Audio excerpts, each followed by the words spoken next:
the last detailed one I was making, I was interrupted. So, I believe we were doing Golden Rooster stands on one leg into filing the horse's hooves. Yeah, pretty sure that's where we were at. So let's just review quickly for myself, nobody else. We did the no step, cut down 1,000 soldiers. Turning into the twisting lifting palm. My back would be facing in this one. And then down to file the horse's hooves. Okay, so we'll start there. So file horse's hooves has a couple of different splits inside of it. So what it's like is your body's weight, your torso drives downwards. And as it drives downwards, pistons towards the earth, you decide which leg ends up taking the weight. So because of where we are, right, I throw this kick. This is really where we should start.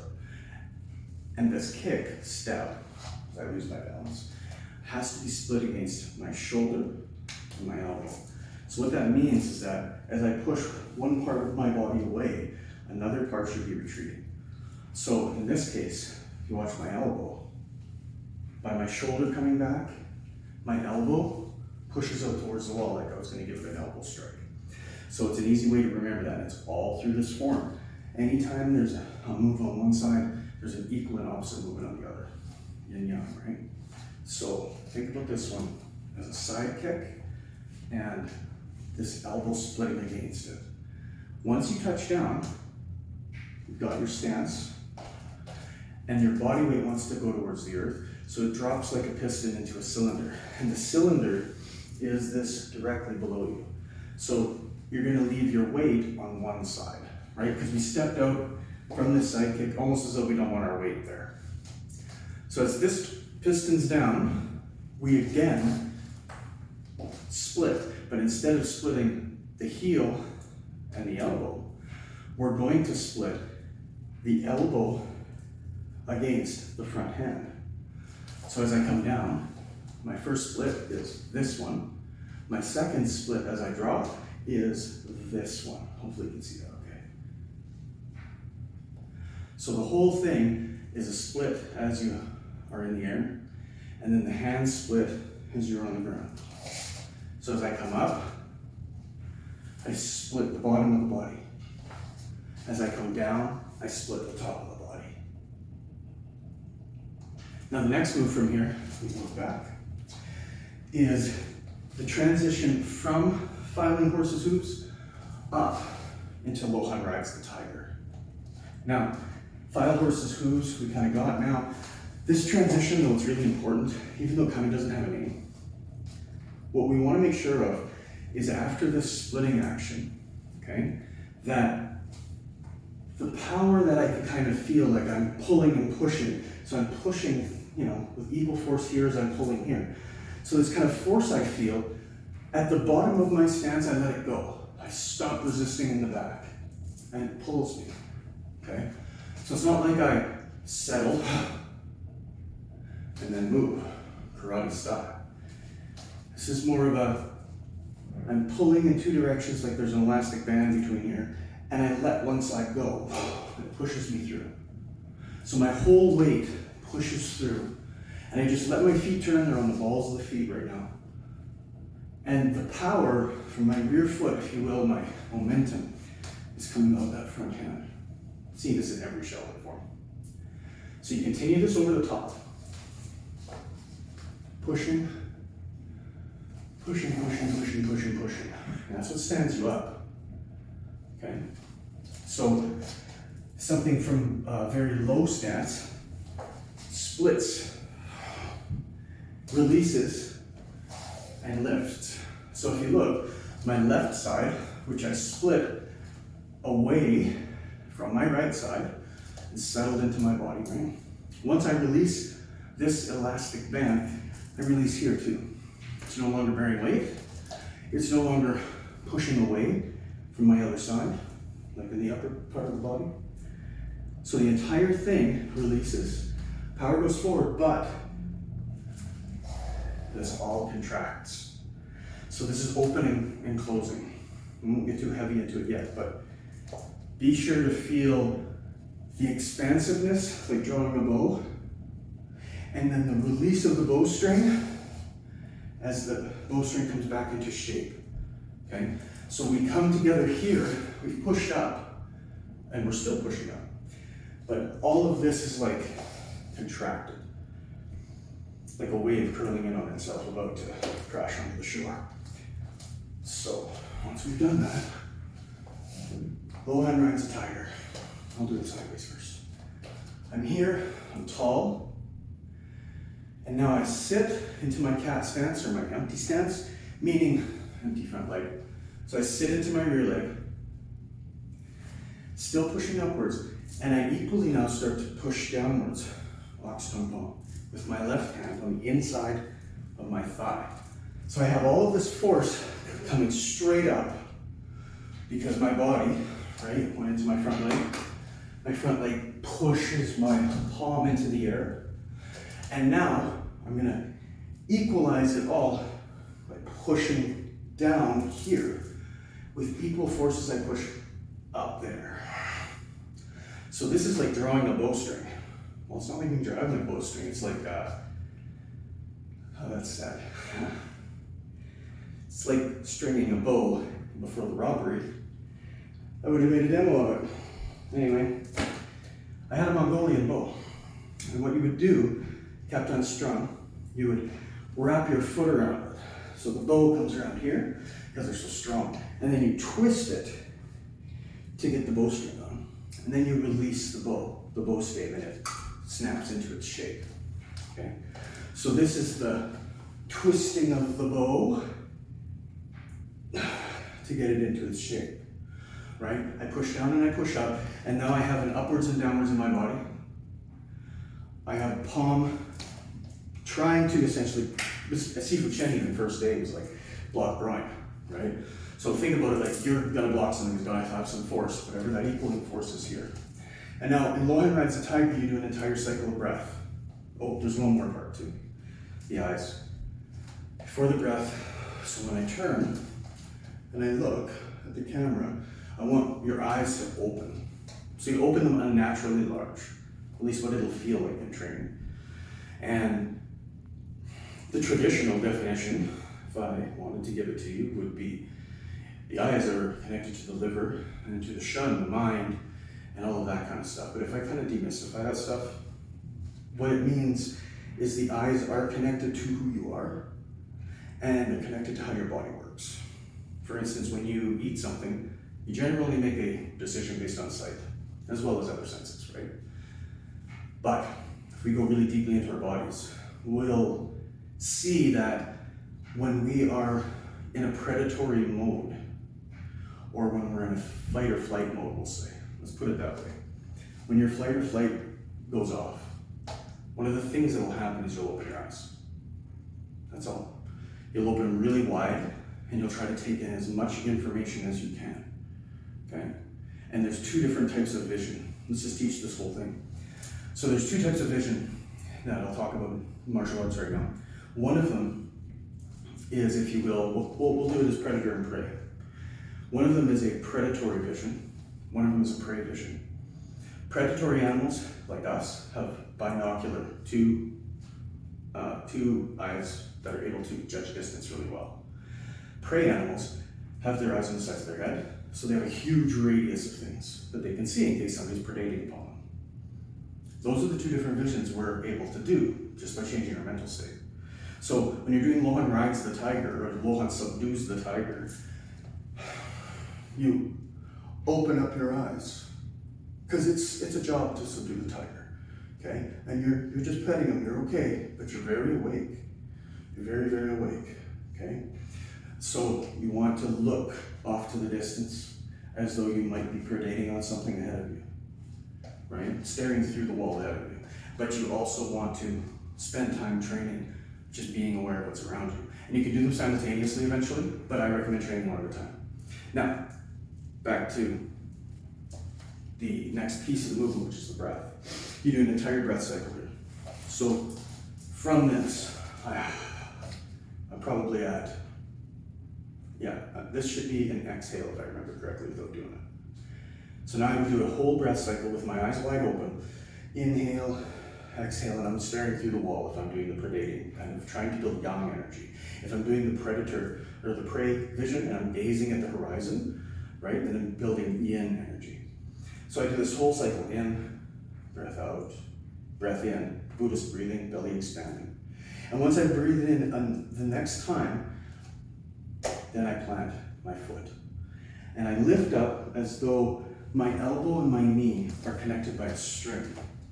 So I'm here, bring my weight forward, and I pick up my knee with my elbow, okay? So what I'm really doing is I'm picking up my hip, right? My hip and my shoulder pick this all up. Good balance exercise. And then I'm going to turn on my front hip. What I mean by my front hip, can you see my foot? Because this is important. My front hip is going to be what turns, not my knee and not my ankle. If I do this and my knee twists, more my ankle twists, or I really need to turn, something's not quite right, okay, for now. If your knee or your ankle twists, you're gonna hurt it. If your foot is turning, it's because your knee or your ankle wanted to twist and you found a way to let the pressure off, which is the foot turning. However, what I'm really asking for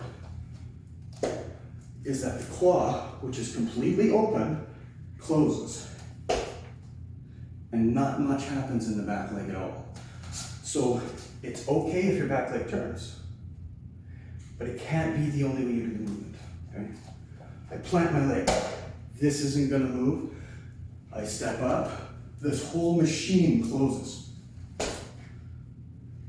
okay? The upper top part here of Cut Down 10,000 Soldiers is exactly like the other one. I'm pulling with my elbow, I'm pressing, I'm chopping, okay? All the things I talked about earlier. I don't think there's more I really need to go in there.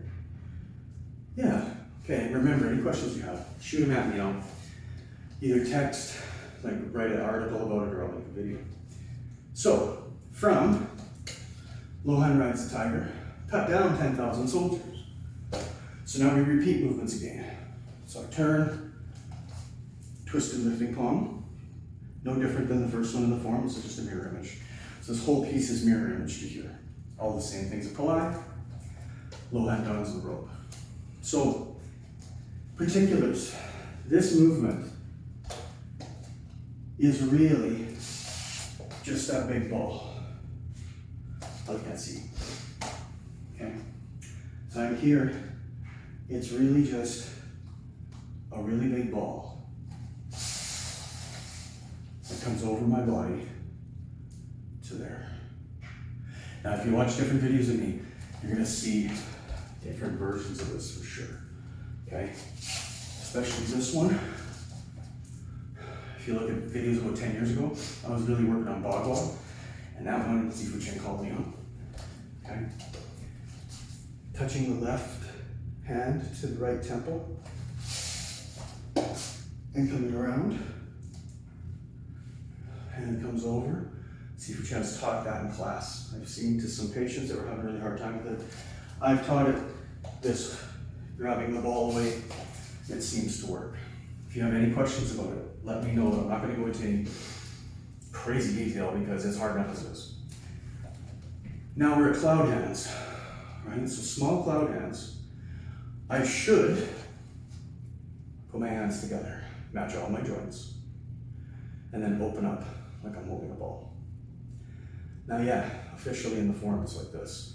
I was trained and told to train for years was make all of the tips of the fingers, where all the meridians start and end, touch. And now you can't mess up any alignments between Lao Gong. Whichever way your thumbs point, everything moves. So this is to the left, so I turn to the left with my wrists. And I roll it over my chest. And I step forward with my left, and I roll it into position. Now the left is on top. I close my ox tongues, press down to brush the knee, and press forward, over top of my front foot. So you can see, it's a bit of an angle here. I'm not kind of open and wide, okay? I'm gonna do that again, because this is a hard part of the step. Low hand downs the rope, left hand comes up, body starts to move and twist and turn, right hand moves out, left hand puts on a sleeve and a coat, right hand puts on the sleeve of a coat. And I sit, touch. Fingers point left, don't run into the wall. My thumbs point left. Now, I turn my thumbs to the left. Now they point at my heart. Now here's how the whole rolling thing works. I'm going to put this ball over my head, but I'm not going to let it come off my heart. So, my heart moves instead. Then, it'll twist back and out into the other position. So it twists back and out, I step, make my ox tongue palms, press down, brush my knee, push. Right hand comes down, open. Sorry, left hand over first. Here. Exactly the same, thumbs point right, turn right. They're pointing at my heart retreats, brings this up into the air, comes over the top, kind of clicks back into place. I step forward, make my ox tongue, brush my knee, push over with my left. Big cloud hands is the same, but bigger in reverse. So now I'm going to put my left hand down, and I'm going to bring my right hand over the top. But we're going to do the same thing. Step back. Here's my ball. So the difference between big and small cloud hands is my ball should be about this big this time. So now I turn my thumbs back towards my heart, and I roll that ball by moving my heart,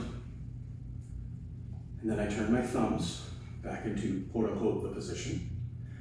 Left hand is on top. Now I make my ox tongues, press down to brush the knee, press forward. Okay. One more. Right hand comes down, left hand comes over the top. Match and open. Step back. Turn the thumbs towards the heart. Roll the heart. Turn the thumbs back into the position where we started. Right hand on top. Make the ox tongue palm. Brush the right knee. Press forward with the left. That was big cloud hands. Now we're at the very end. Okay? I'm going to do it on an angle to the camera so you hopefully will see more. So now I imagine I'm basically standing like a big beach ball around me. So I'm going to try to stand up and step out and finish my form.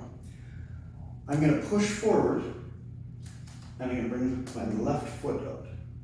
And as I push here with my left hand, I push down here and behind it with my right. And what we're looking for is we're trying to match as best we can. So I'm here, I step up, and I open all the way until I match. Now, it's like I have this beach ball, right? So I'm scraping down the front of the beach ball, scraping over the top of the beach ball. One. And then I do it with my other hand. I step my feet together. My left hand comes up and scrapes over the top of the beach ball. And I leave my right hand down, two.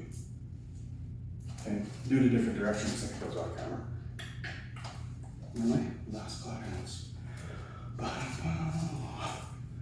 So, right hand, step. One, do lower. Two.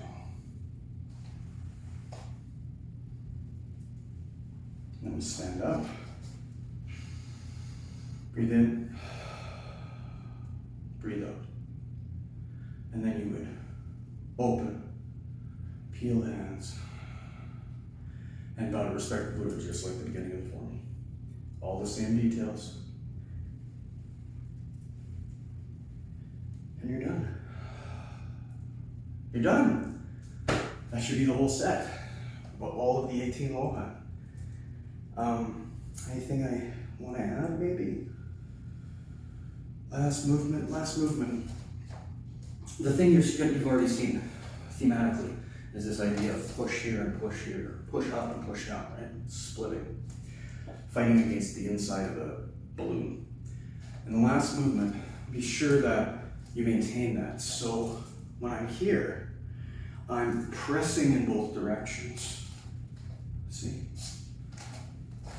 Press in two directions. And then continue, like don't release it. Continue to press as you bring the hands around. Okay, one more time, just in case. Some people have a hard time with this move, I know I did. 1, 2, 3.